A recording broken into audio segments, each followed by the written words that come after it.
Welcome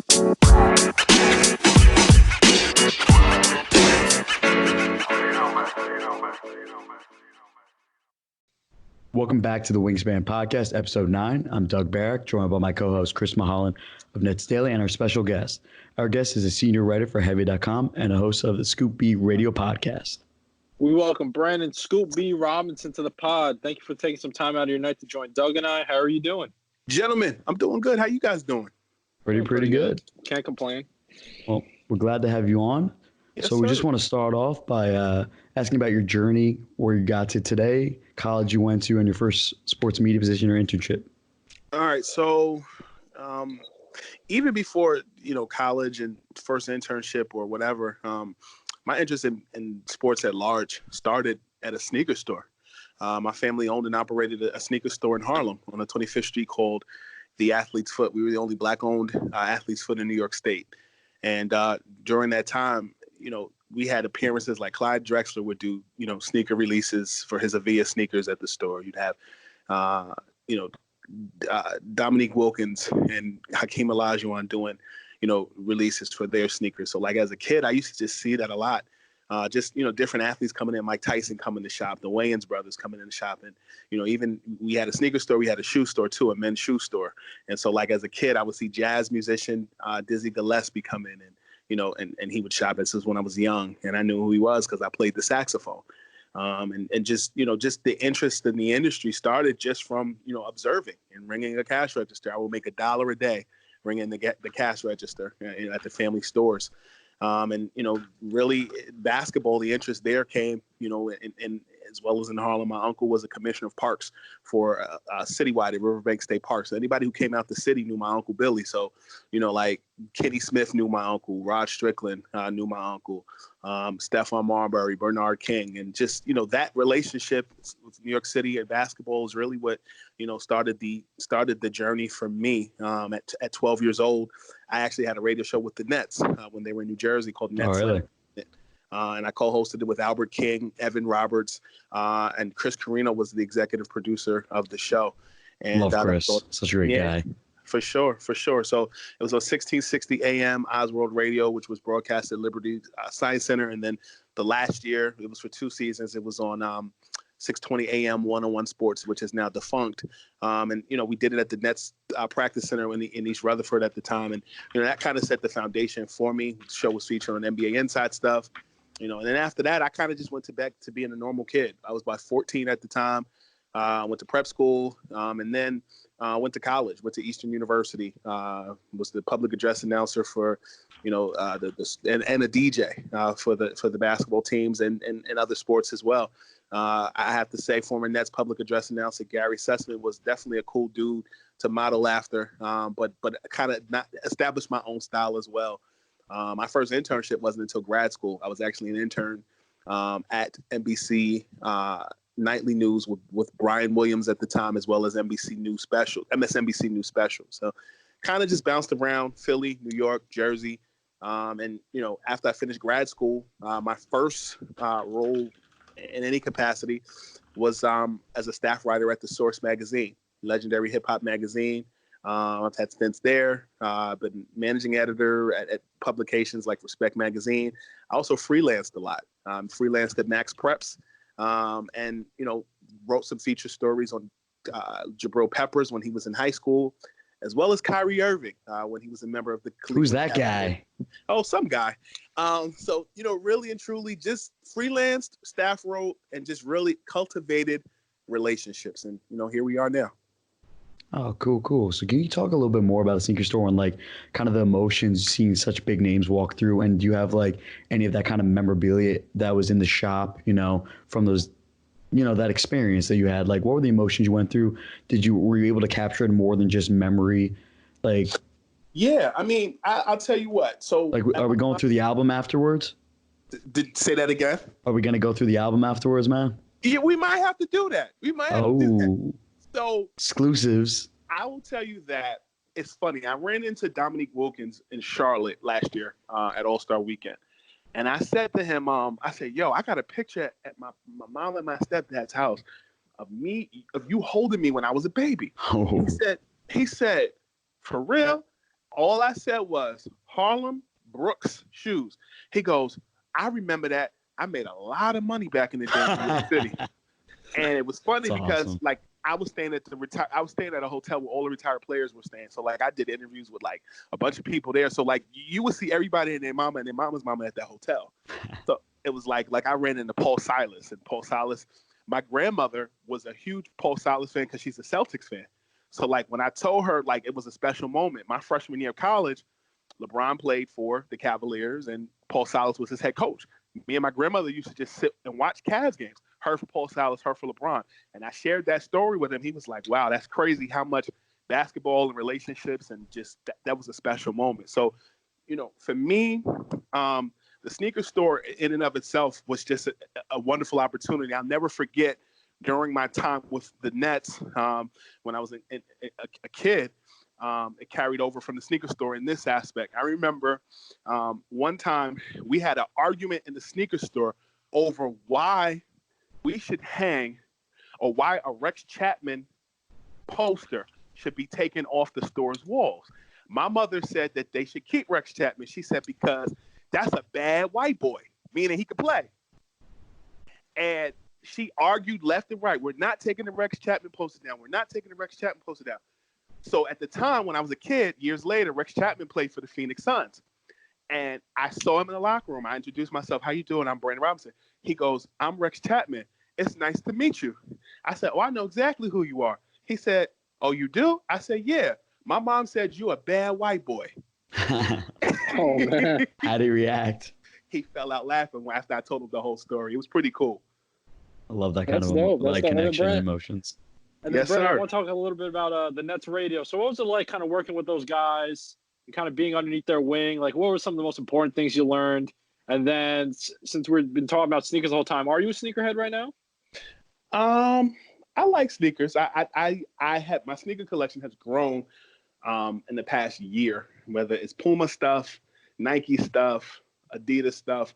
I probably have in storage and at home maybe about currently 60 to 65 pairs of sneakers. Okay. I got some work to do. Pretty good. I do. When I was a child, it was worse. Oh, word? Wasn't paying for those shoes. Oh, for sure. Yeah. But, one thing. Everyone was. But, I'll tell you what. Being in a family sneaker store, my mom would not allow me to get Air Jordans. Ooh. Okay. What was that like? I didn't care because I still had cool shoes. It's funny because a lot of people are retro in Patrick Ewing sneakers. I used to wear those as a kid and people would laugh. Now they retro them and it's cool. You got to show them those old pictures. Like, see what I did? That was me. Yeah. So, I mean, to answer your question about the radio experience, I think it was cool because I had fallen in love with basketball at 6 years old. I know I talked everything about New York and New Jersey. My stepfather's from Chicago. He literally grew up minutes from the old Chicago Stadium. And I turned on the TV in 91, saw a bald head guy named Michael Jordan. And for me, that was the love that I had for basketball. Between that, my uncle running Citywide and being in a sneaker store, I was just very engrossed, into that culture. And the 90s was a cool time to fall in love with the game, watching the NBA on NBC. The late David Stern having a good, a good product on the floor. And, I think we were spoiled in the 90s with the amount of just great players and a lot of branding and co-branding and things that were going on back then that we can now quantify as branding. And so when, by the time 97, 98 came around with the Nets, it was an opportunity that I took advantage of. I remember being a kid, seeing Fred Kerber in the locker room with the New York Post. I remember seeing Stephen A. Smith in the opposing Sixers locker room. I remember seeing Chris Broussard when he was with the New York Times, in the Nets locker room. I remember seeing Woj when he was with the Bergen Record when I was a kid. So a lot's changed since then. Yeah, a lot has changed since then. But if that was 20 years ago and they feel old, I guess I feel old with them too. But and you make Chris feel young. Yes. Yeah, you feel young over here. Yes. So I think the opportunity was an opportunity that I see a lot of teams replicating now with kid personalities.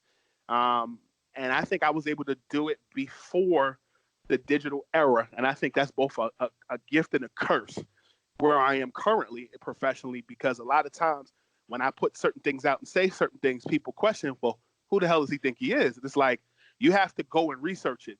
I may not be a household name to certain people, but that's where relationships matter so much. You know what I mean? Exactly. I mean, Brad, I also want to ask you too a little bit about kind of your thoughts on the NBA today and the sneakers. So obviously you see a lot of guys today got their own custom sneaker deals, and Puma's becoming a big name or trying to become a big name, signing people like Kuzma and them. So where do you think kind of sneaker industry is heading with your background and your knowledge on it? I think, you said something about Puma, trying to be a big name. What's interesting is, I don't know if you remember when Vince Carter actually wore Puma. Yeah, that was the very beginning of his career. Yeah. He wore Puma at the beginning of his career, and he said that, the reason why he stopped wearing it was because, his feet were uncomfortable. And then, when he won the slam dunk contest as a member of the Raptors, he wore the and one Tai Chi sneakers. Yeah, exactly. I know that Vince Carter, now a Nike guy, has been, told years ago, he can't talk about that moment as it relates to what he was wearing on his feet, but that was one of the biggest moments for and one. I've done some consulting and some, branding with and one on the side over the last few years, as well as with some other companies. And, you hear a lot of just that stuff about, what players can say and won't say. So I'm happy that, Puma has been able to make a resurgence of sorts, because for years, Nike has been king. Adidas has held their crown. And, it's interesting to kind of see other, sneaker companies get their just due. And I think a lot of it has to do with the fact, the Zion Williamson sneaker explosion when he played for Duke last year wearing the Paul George sneakers. That gave Puma an inch, and they took advantage of it with that tweet. Yeah, and exactly. I will tell you that in my dealings with sneaker companies, Michael Jordan had to put up some of his own money to get Zion Williamson to sign with Jordan. Puma Puma was up there as far as a potential candidate and actually signing them, and you couldn't make that happen. But Puma, I'm pleased with the slow and steady roster. Not only with Jay-Z getting a creative stake within Puma, but Jalen Rose being part of it. And, you have other, guys like God Shamagod, who's an assistant coach with the Dallas Mavericks, who, has been able to customize his own shoe, a guy that's been a legend for years and getting his just due. Just a lot of people. I think you even look at China and business in China at large. We've had this disparity based upon what was said in the preseason, that dictated some things that are happening in the NBA now, particularly with the salary cap. But albeit that, you see Dwayne Wade with his sneaker company and signing D'Angelo Russell, former Net, huge, as the face of that now. So it's a great opportunity to be in a creative space. It does remind me of my childhood, because there's so many sneaker companies out there. Like Scottie Pippen wore Avia sneakers before he signed to Nike. I don't know if you know that. Oh, I know. Yeah, exactly. Yeah, because I'm a big sneaker guy myself, and obviously you see just the resurgence, like you said, of Puma signed DeAndre Ayton and a couple other guys, and then obviously with Michael Jordan and with Jordan signed Doncic, and then because back then it was Converse, Reebok with Shaq. Like you can name a lot of certain how everything was panned out, but the thing that the NBA has always done well, especially with David Stern, is he marketed his athletes, and that was the main form of getting the NBA popular. So today you see a lot of these players getting their signature shoes. And on top of players, even celebrities and public figures. You see with retro, you see Fresh Prince with Will Smith, Martin Lawrence, these other guys. So I see exactly where you're coming from. Yes, sir. And then the next question I'm going to ask, you touched on it a little bit in the beginning, but when did you realize you kind of wanted to pursue a career in sports? Obviously, you grew up with sports all around you, from the stories you talked about with the sneaker shops in the beginning to fall in love with basketball at age 6. So can you just talk about, like, when did you realize that you wanted to take that passion for sports and make it into something that you're going to be paid for doing for the next 40, 50 years of your life? I think after the Nets experience was when I realized, like, wow, this is a big deal. And I think one day I had a couple out-of-body experiences during that time with the Nets. I think one was when I interviewed Rick Moranis from Honey, I Shrunk the Kids. Man. He was at a game. I interviewed Jamal Anderson. He went to Utah and was teammates with Keith Van Horn. Keith Van Horn was the first player I interviewed during my time with the Nets. And I remember being in the back waiting to get in after a game. And I was standing in the back. It was me, my stepdad, Jamal Anderson, and David Aldridge. And while we're standing there, I actually interviewed David Aldridge. This was 97. and Jamal Anderson is in the back. He's got a jersey signed that he's going to hand to Keith Van Horn. And then when Keith came out, he handed Jamal Anderson his signed jersey because they were, friends in college at Utah. And I kind of had like a out of body experience, like, wow, I could see myself doing this, years down the line. And, those experiences, or, you're walking around the arena as a kid and you see other kids who see what you do and they're like, you're the kid from Inside Stuff. Can I have your autograph? Like, how many 12-year-olds, that have those experiences? And, I wasn't comfortable. Like it's always been this quest to, continue learning and to continue having fun. Because my thing is, like, there's a lot of people in this industry that I see that may be in a better position than me or maybe at a major network, but this is not what they wanted to do since childhood. And maybe they're not happy. Like, I actually enjoy doing this because it's not work, even though it's work. Like, it makes me happy, That's why we started podcasting, man. Yeah. Well, I got to ask you one quick question because you mentioned Keith Van Horn. What happened to the sock game? Why is it shortened out, What's your thoughts? Opinion, of course. On socks in the NBA at large? Yeah, come on, man. They got to get more flashy. They got to, do different things. As I say at work, like, that's the way to express yourself because I work in, I got to wear the more formal stuff. So I'm like, the best way to express yourself is about the socks. So I'm like, my interest is like, nice socks. I'm like, yeah, it's all about the sock game. So that's my thing. So I'm like, what happened in the NBA? Well, I think a couple things. The last player that I vividly remember wearing high socks was Jason Terry. He wore high socks for many years. I think it's in phases. Like, I remember when I was a kid and I would be in the Nets locker room with like Sam Cassell. And like, I asked him why he would always wear mids instead of high tops. And he said they were just more comfortable. But then he would always have ankle injuries. So it's like, are you doing it for look? Or are you doing it for comfort? But then you see Keith Van Horn. He did it just because that was his own individual style. I think everybody has their own individual style. I remember Allen Iverson. He wore the sleeve. It actually wasn't for style. The arm sleeve, which everybody wears now, is for two reasons. One, there was a lot of controversy when Allen was playing. Like, they airbrushed his tattoos on the cover of Hoop magazine, one. Two, he had, as we're going to probably talk about later, at times in his elbow, he had bursitis. Oh. Mm-hmm.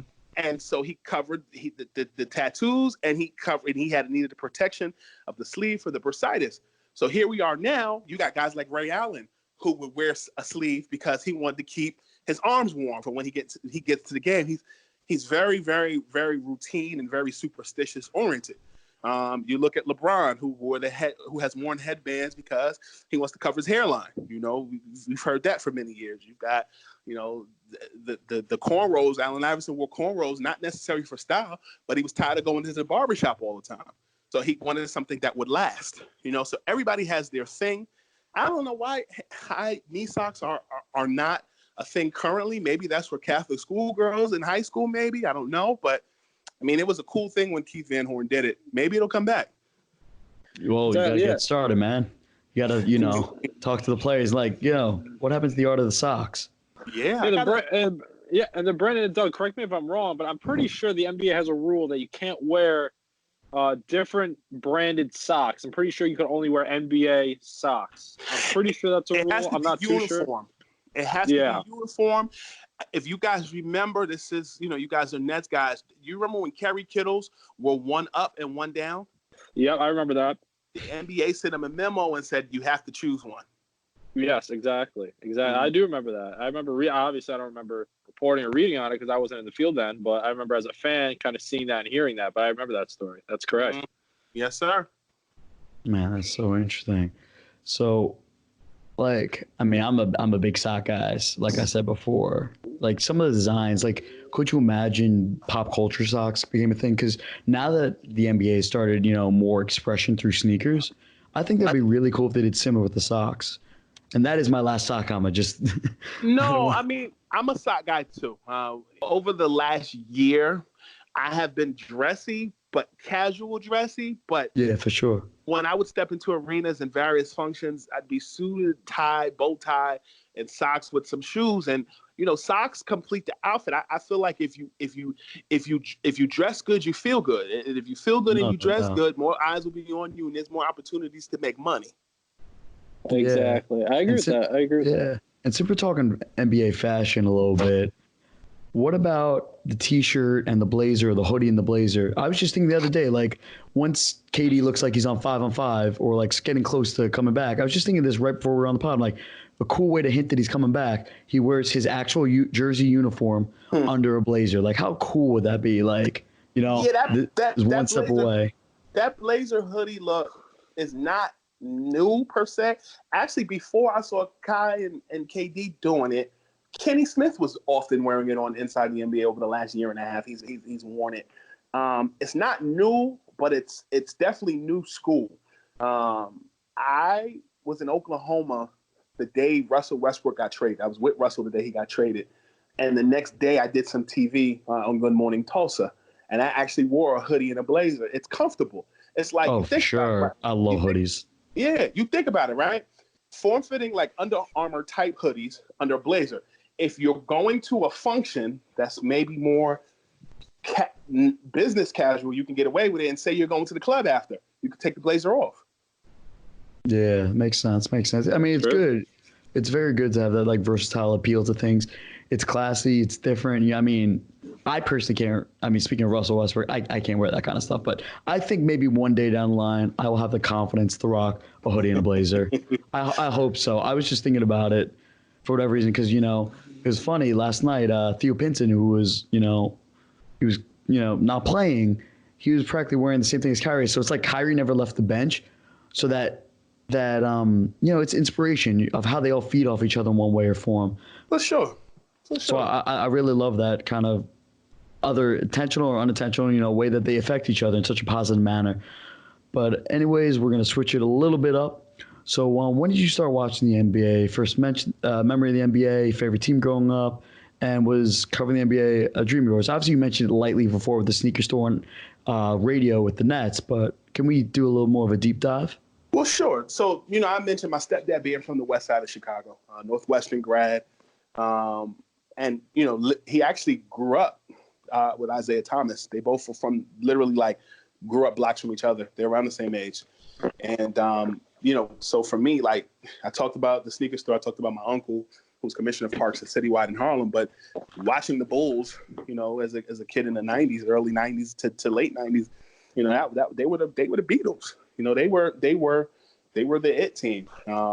So, Michael and his sneakers and his swag and his style was something that, I was attracted to as far as just winning. Like, I think to have a Michael Jordan mindset is to have a standard of excellence in everything you do.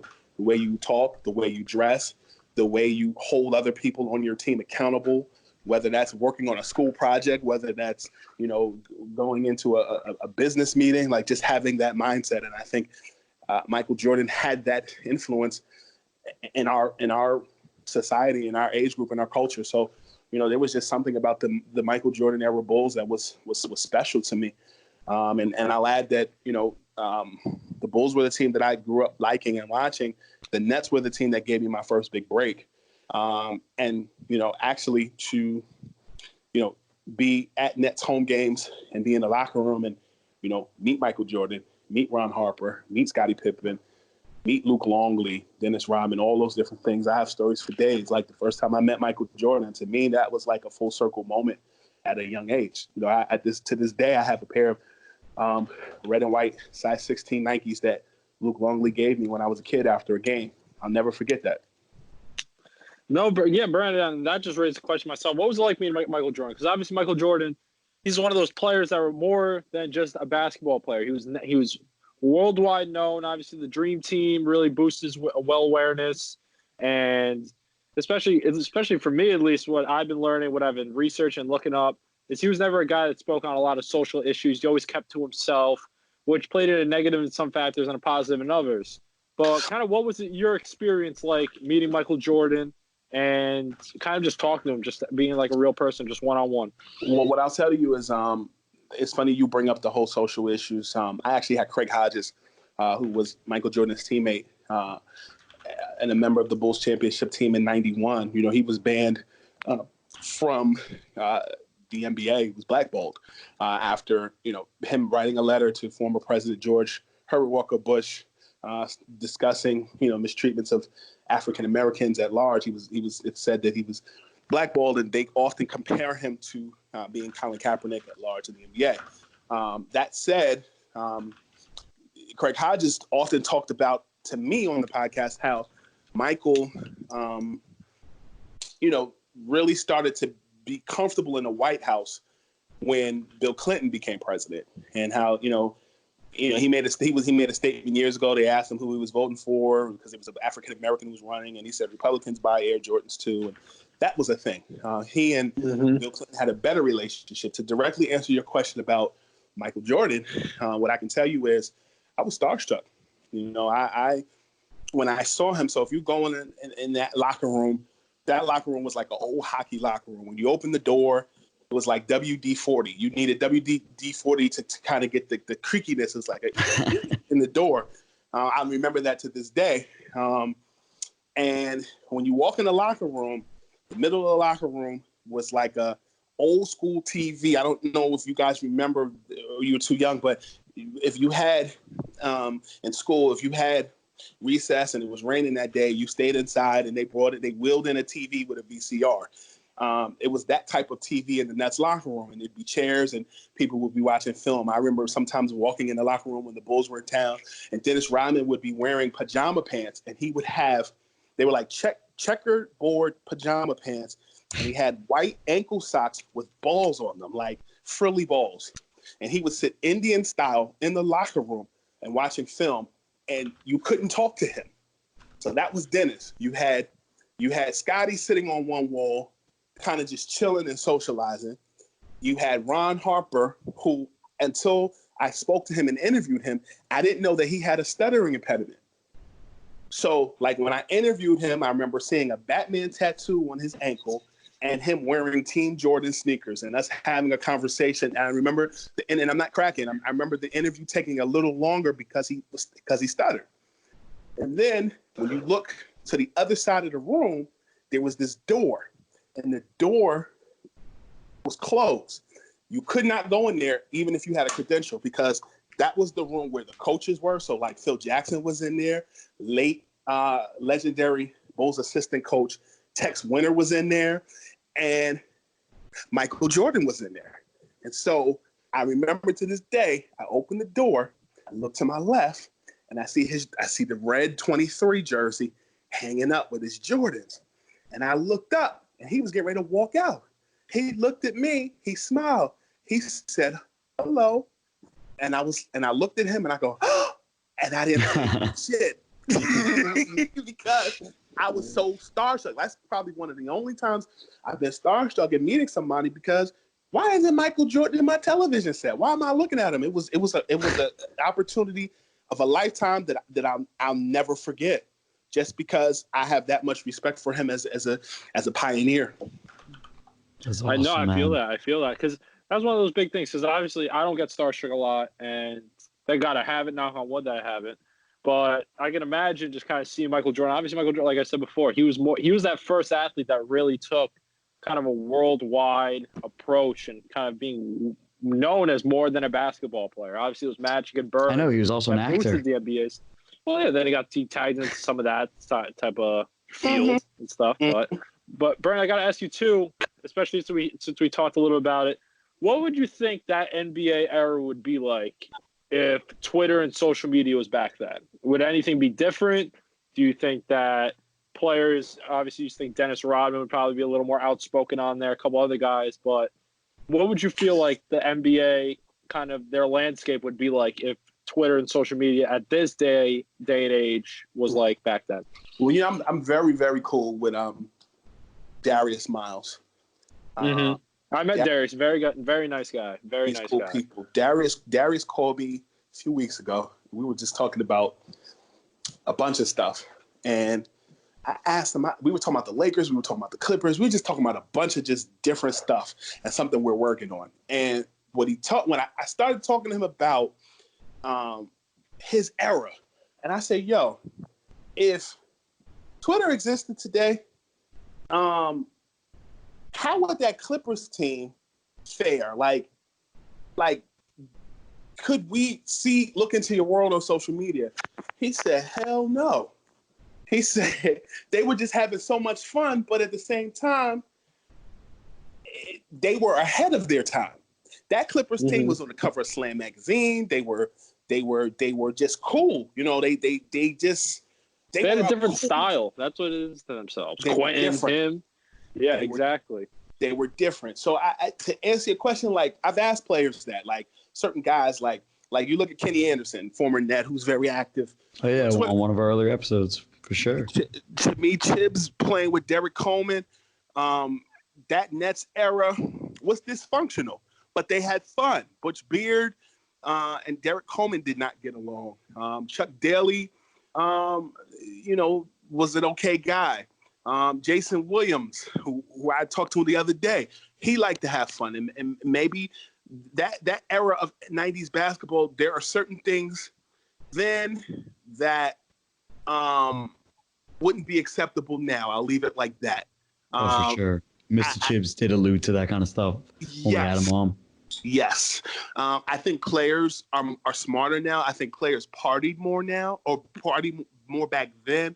I think now, because teams fly private, because, you even look at that Nets era, like that Nets era in the 90s, they practice at a practice facility in Secaucus. There's privatized everything now. There's team security. They move around like the president. So I think that era of basketball, it would be very inappropriate to put some of the things that were happening in that NBA social atmosphere online. Like, even as a kid at 12 years old, being in the Nets locker room, I was hearing things that I shouldn't have been hearing as a 12-year-old. Oh, damn. That I was ahead of the curve with some of my classmates in school. So social media would have been very interesting. I think there would have been a lot more divorce and maybe a lot more lawsuits, but I think it balanced itself out. That I guess it's a good thing then. Yeah. No, yeah, exactly. And then just to transition a little bit and piggyback off that.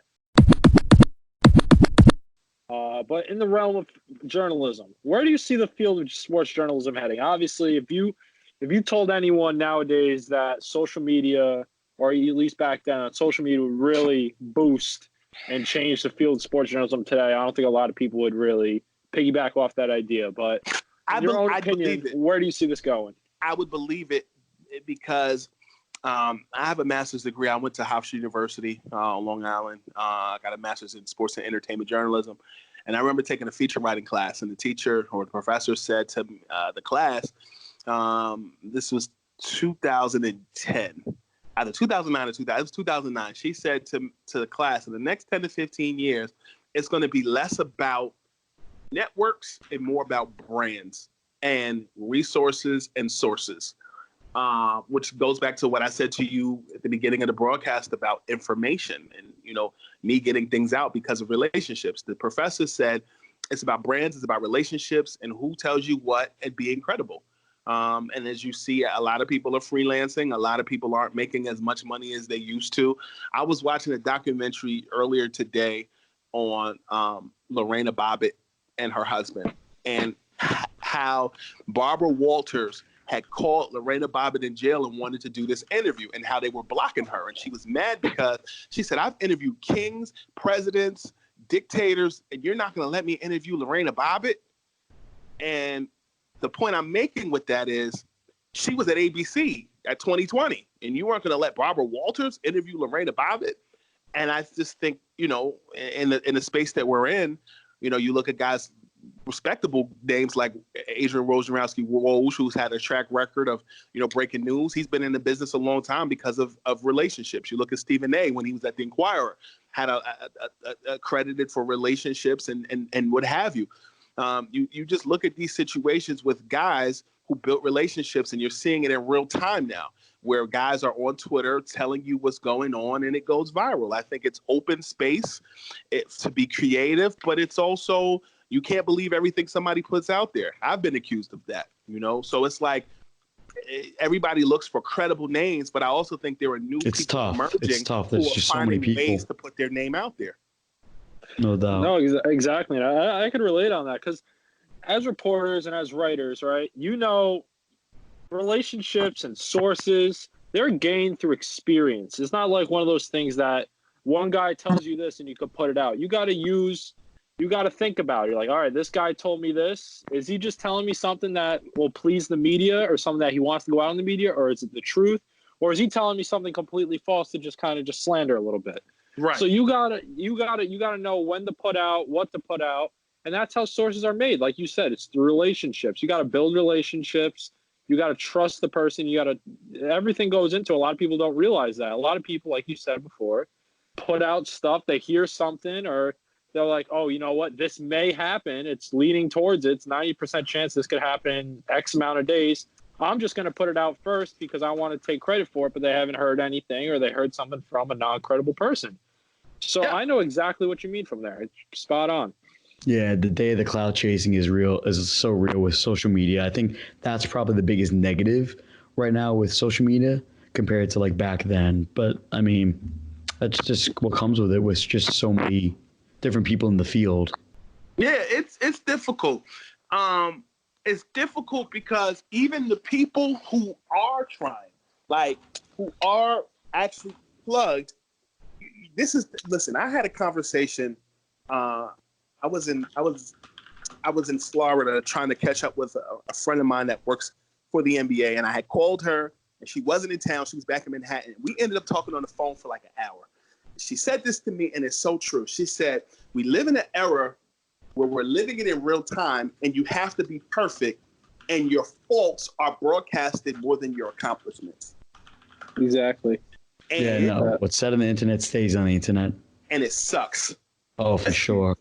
It sucks. There's always going to be an asterisk next to your name, next to your comment. Like, it's terrible, and that's the issue with, fans have this, that to say, and then other media outlets, like everyone's, at war with each other. And, at the end of the day, it's a common goal, like to get it out there, to give everyone something to vibe on.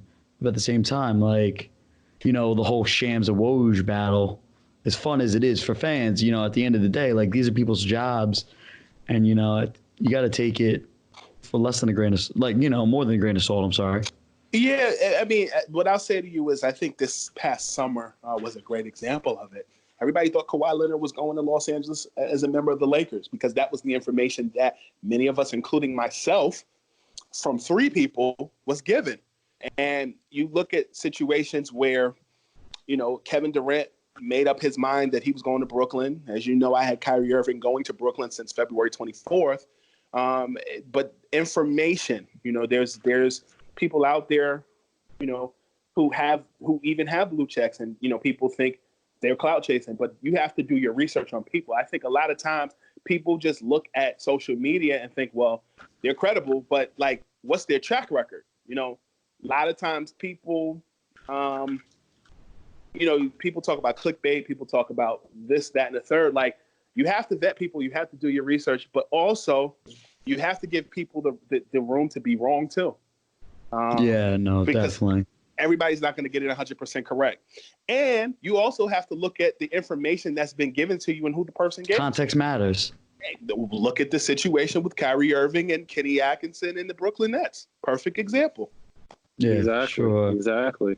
Spot on. So before we get into the NBA, and of course we're going to deep dive a little bit more into the Kyrie stuff, since you got that connection. You've touched upon this lightly, but who are some of your favorite athletes to interview? What was your favorite news to break, and the origins of Scoop B? So I'll start with Scoop B first. The nicknames should be given. You shouldn't give yourself those nicknames.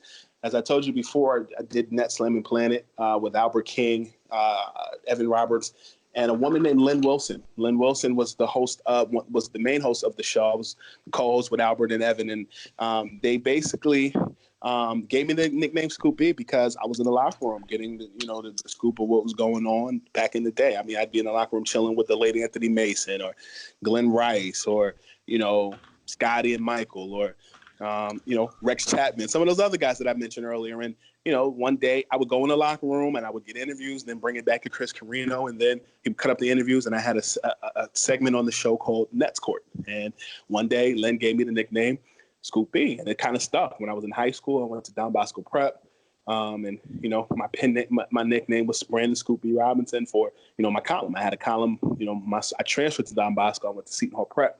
my freshman year, transferred to Don Bosco. And, just the Scoop B thing kind of stuck through college and through life. And, just constant branding and just, right place, right time. Even after I left the Nets doing the radio show, I still would come back to practices, still go to games. And, the Scoop B thing is where it started from the Nets days. As far as favorite athletes and celebrities at large to interview, I love talking to Allen Iverson, influential guy. As far as other people interview, retired NBA player Tim Thomas. I've had him on my podcast many a times. I enjoy, talking and interviewing Jamal Crawford. And by the way, he should be with a team now, and hopefully that changes soon. Oh, definitely.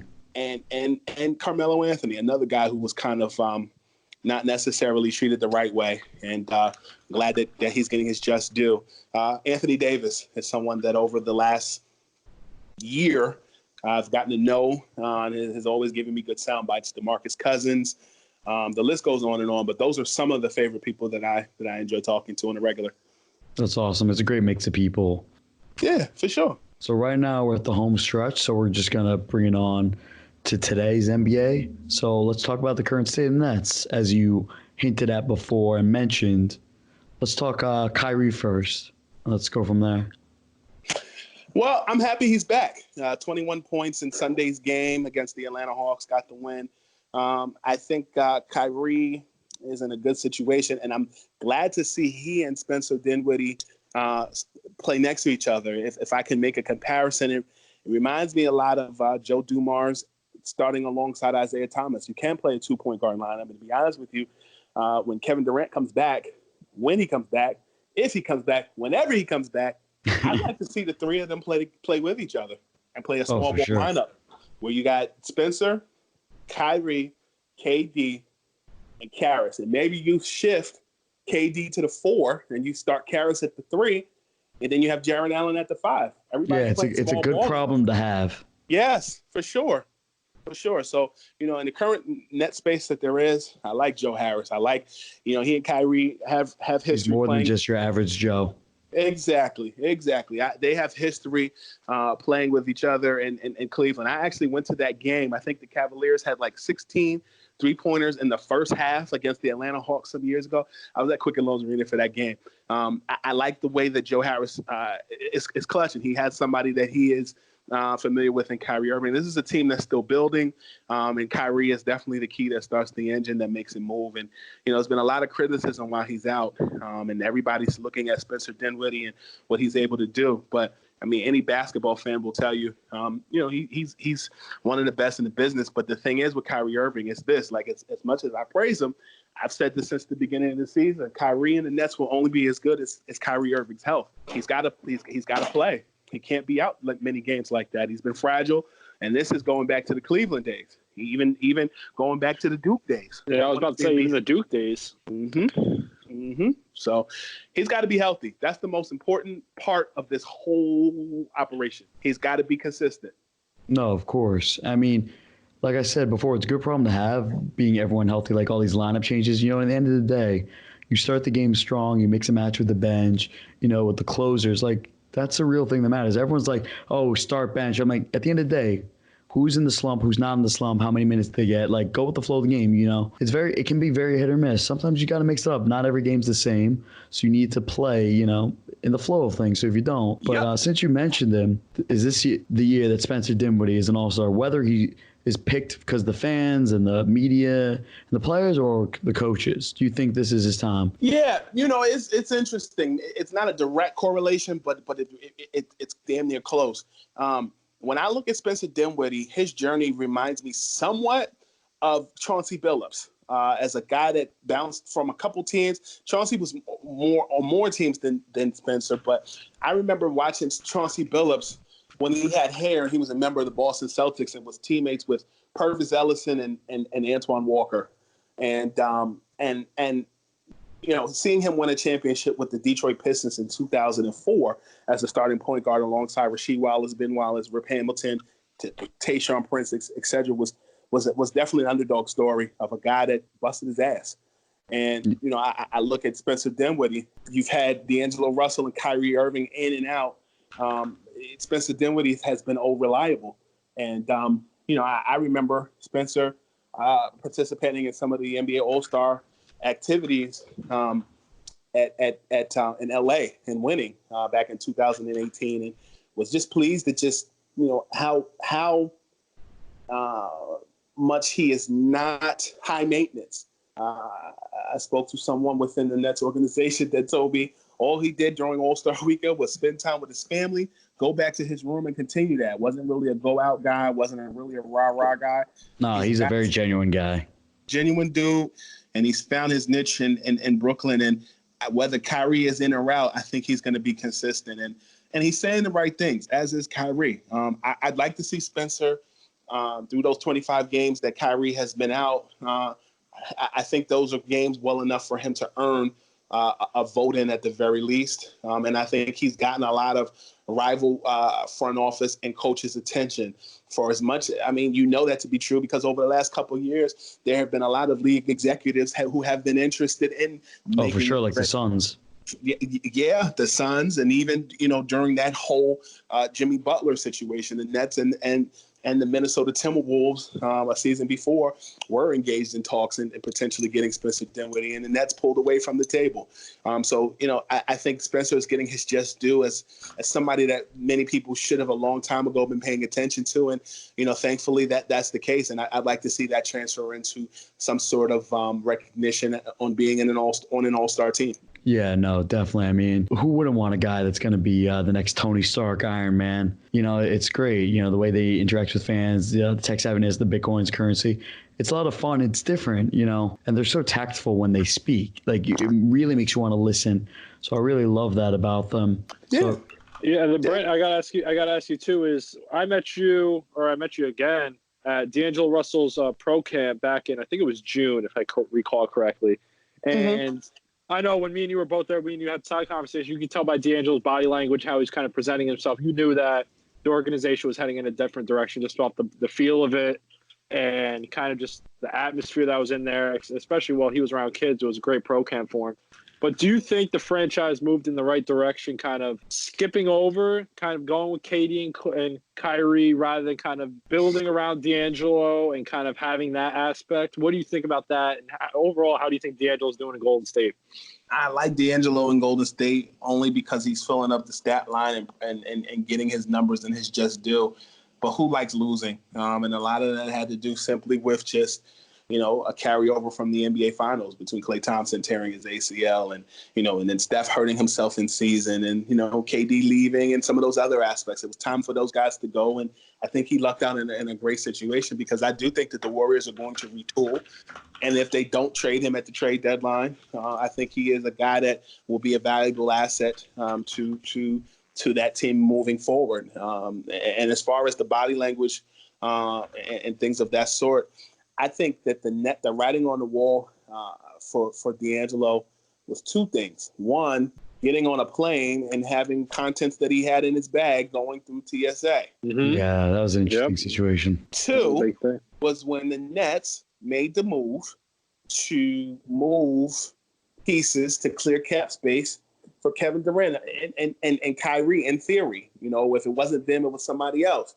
But when you sit and you think about it, Kyrie and KD were sending smoke screens all season. I'll share this with you. Not this summer, but the summer before, KD and Kyrie went on vacation together. And they when they had their vacation together, it was proposed then that those two guys should join forces and join the Brooklyn Nets. Kyrie once told me that watching Jason Kidd play during the New Jersey Nets era was a pleasure. He has a great deal of respect for Jason Kidd and the Nets organization. Byron Scott, who coached Jason with the Brooklyn Nets, or rather with the New Jersey Nets, was his coach in Cleveland early on. And I speak to Byron via text every now and then. And, he had him on the Scoopy Radio podcast, and he told me Kyrie Irving is one of the most coachable players that he's ever had the ability to coach. He's coached Kobe Bryant and others, but Kyrie had kind of made up his mind back in February when I put out my report. And what I can tell you is Boston was a team that was a consideration going into free agency. But what I will tell you is KD had made up his mind. Like the free agency that Sunday, when free agency was the decision of when you could start committing was Sunday, KD had made up his mind that Thursday. They're friends. I spent time with KD and Kyrie in Charlotte during All-Star Weekend at Michael Jordan's party, and those two were inseparable at that party. That weekend in Charlotte during the All-Star game, they were. I'll just say when I left that party, I said to myself, "Yep, those two guys are going to be a package deal wherever they go." I know that the Brooklyn Nets has a chance. The New York Knicks is what's being reported, but I remember a conversation I had with Shaq this summer. He said to me, "If I had big plans, why would I tell everybody that I have big plans and exactly where I'm going to go?" New York was in the cards, but they went the opposite direction and they joined Brooklyn. I'm fine with it. That's exactly what they did. And, when I look at those two guys together, they have the ability to attract other guys to come. But, when I look at this Brooklyn Nets team, they were a special bunch even before Kyrie and KD came along. They were an added bonus, if you will. It reminds me of the Clippers in this instance. The Clippers were already a loaded team. Their best player came off the bench in Lou Williams, and you added Paul George and Kawhi Leonard to their roster, and they're an even better team. When you look at the Brooklyn Nets, they went to the playoffs last year. D'Angelo Russell was scoring his tail off, and you had key role guys who were still growing, like Karis LeVert, Jared Allen, Joe Harris, and Kenny Atkinson as the head coach. So it's like you add Kyrie and KD, there's an adjustment period there because Kyrie dribbles the ball like it's a yo-yo in his hand, and he gets his shots off, and people sometimes stand around and watch. But he's also a team player. I think sometimes playing along LeBron James creates some very lazy habits, if you will. Kind of like Darren Williams when he joined the Nets and he became a pass-first point guard. He kind of became a scorer and didn't trust his teammates. Kyrie still has that chance to kind of be that complete guy that I know he will be once KD steps on the court. But it's going to be an adjustment period for the both of them. Of course. Just have the threat there, I think, has helped younger guys like Rodion Kurucs, John Musa, and some of the other guys, because part of the issue why some of our guys have been in slumps are that they're playing outside of themselves.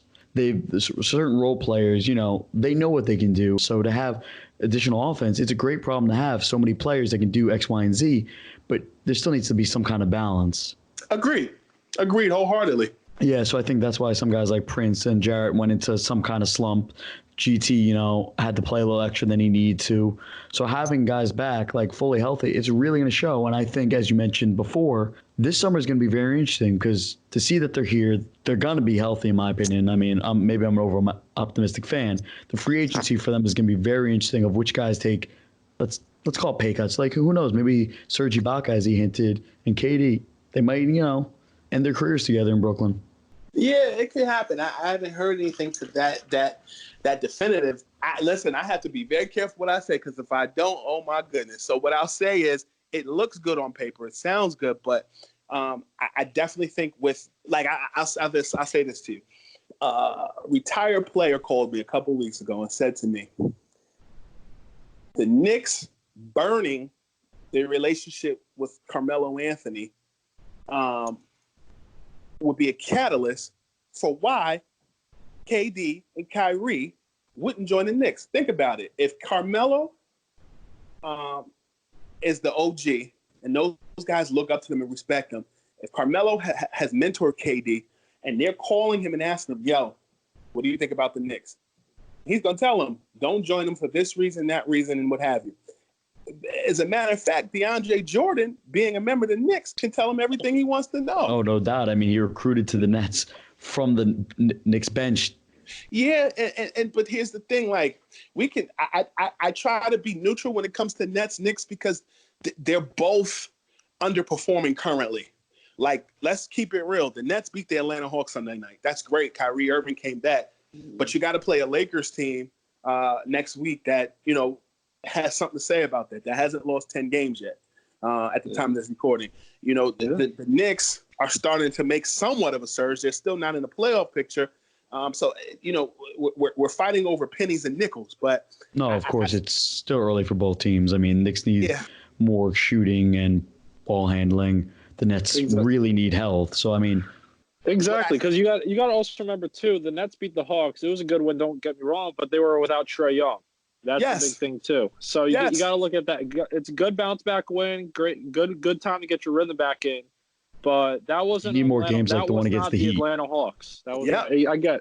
Yep, that's a big thing. And then to piggyback a little bit off what you said about Melo and everything too, you got to remember too is Lance Thomas when he signed with Brooklyn at the beginning of the season. There's no better person to talk to about the Knicks than Lance Thomas. Because Lance Thomas was there a long time, and he knows the ins and outs of that organization, how they work too. So you never know what could have sprouted from there.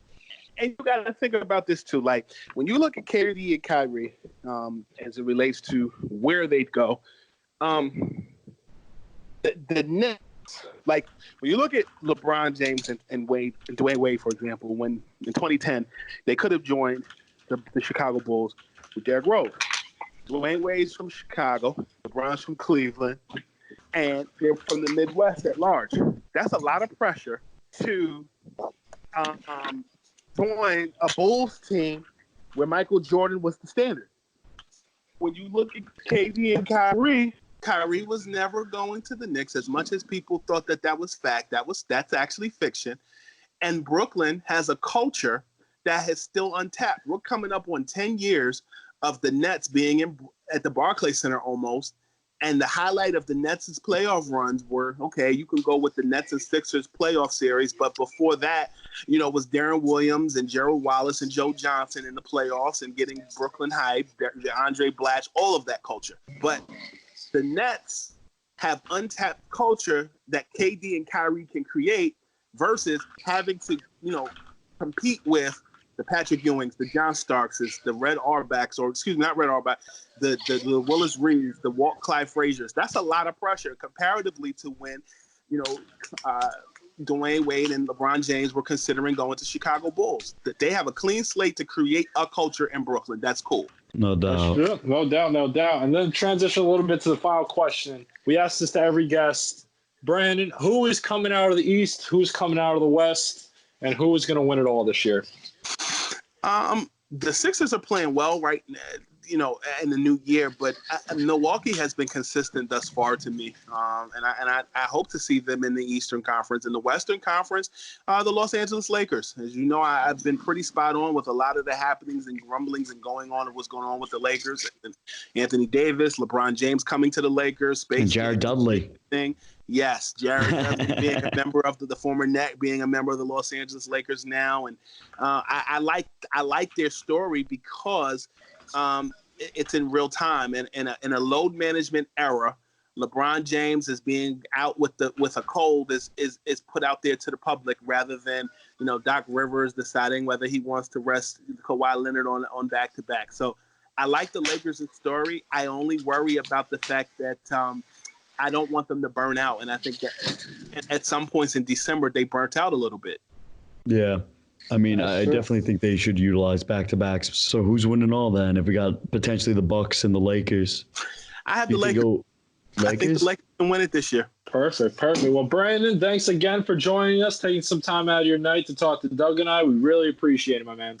Thank you for the opportunity to be myself. And, hey, thanks for believing my Kyrie reports. It's a tough one on Twitter. Yeah. I know it's a tough world out there. It's cold, too. It's a cold one. Yes, sir. Yeah, unlike this winter thus far. So anyways, Chris, do you want to give the closing remarks? You got it. So remember, guys, feel free to email over any suggestions, questions, comments, or thoughts on any of our content by sending an email to wingspanpodcast@gmail.com. And do not forget to follow us on our social media accounts, Twitter and Instagram, and subscribe to our podcast on your preferred listening services. As for next time, stay classy and take care. Yay!